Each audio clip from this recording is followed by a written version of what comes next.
សួស្តីបងប្អូនទាំងអស់គ្នាចានេះផ្អកត្រីប្រាចៅតប៉ែខ្មៅដែលនាងខ្ញុំធ្វើកាលពីប្រហែលខែមុនហ្នឹងឥឡូវនេះគឺគ្រប់3ខែបងប្អូនចាគឺយើងអាចយកមកញ៉ាំបានហើយចាអូដាច់ថងទៀតចានេះបងប្អូននិយាយពីក្លិននេះគឺឈ្ងុយមែនតើចានេះឃើញទេបងប្អូនឈ្ងុយចានេះខ្ញុំចាប់យកមកដាក់ចំហុយបងប្អូនចាអូល្អមែនតើបងប្អូននេះសាច់វាឡើងទន់ហ្មងណាចានេះហើយផ្អកចាវទៅប៉ែខ្មៅនេះបងប្អូនបើចាំលាងទឹកក៏បានដែរយើងធ្វើខ្លួនឯងស្អាតទេបងប្អូនចាប៉ុន្តែបើយើងទិញគេបងប្អូន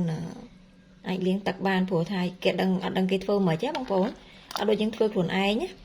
ចាបងប្អូនញ៉ាំច្រើនយើងចំហុយឲ្យច្រើនណាចាបើបងប្អូនញ៉ាំតិចយើងចំហុយតិចសម្រាប់ផ្អកនេះបងប្អូនចង់លាងទឹកក៏បានអត់ក៏បាននេះខ្ញុំយកទៅលាងមិញបន្តិចដើម្បីឲ្យអស់តប៉ែបងប្អូនចាបន្ទាប់មកនេះខ្ញុំចាប់ផ្ដើមដាក់គ្រឿងចាវាចេញបន្តិចមកចាស្ករបន្តិចមកបងប្អូនចាហើយនេះមានខ្ទឹមសខ្ទឹមក្រហមម្ទេសនិយាយទៅតាមចំណង់ចំណូលចិត្តបងប្អូនចាចូលចិត្តដាក់អីយើងដាក់ហ្នឹងមកចារួចរាល់ហើយអានេះគឺជារបៀបដែលនេះខ្ញុំចំហុយបងប្អូនចាអញ្ចឹងនេះខ្ញុំចិត្តដាក់ចំហុយចាយើងដាក់ចូលចំហុយណាបងប្អូនចា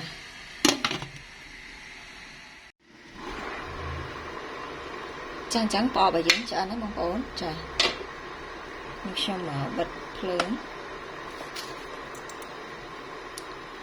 វាចេះយើងលើកចេញមកចាបងប្អូនចានេះផ្អកដែលនេះខ្ញុំចំហុយហ្នឹងឆ្អិនហើយ